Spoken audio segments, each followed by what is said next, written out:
ay ako.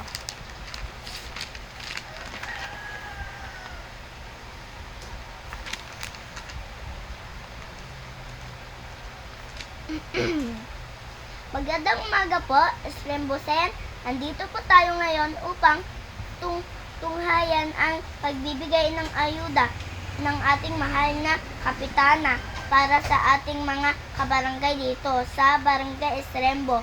Andito po siya upang tumugon sa mga pangangailangan ng ating mga kabarangay.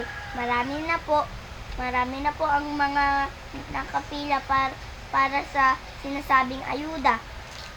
Sana po ay makatulong sa mga pamilyang apektado dahil sa pandemyang kinakaharap natin ngayon.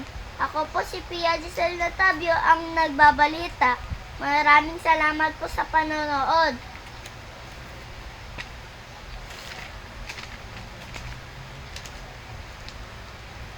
Ito po ang 6 na halimbawa na ginagawa ko upang makatulong sa pagtitipid sa paggamit ng elektridad, tubig at pagkain.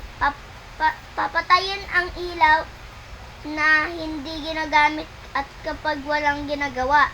Bunutin o tanggalin sa saksakan ang electric fan, TV, rice cooker at iba pang kagamitan. Pagkatapos gamitin, isarado na mabuti ang mga gripo pagkatapos gumamit ng tubig o maligo. Huwag hayaang tuloy-tuloy ang daloy ng tubig kapag nagugas ng mga plato. Ilagay sa refrigerador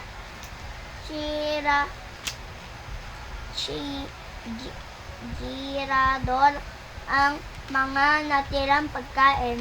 Kumuha ng pagkain kayang ubusin na walang natitira at itatapon. Nagbabalita po ako ngayon. Ako po si Pia Giselle.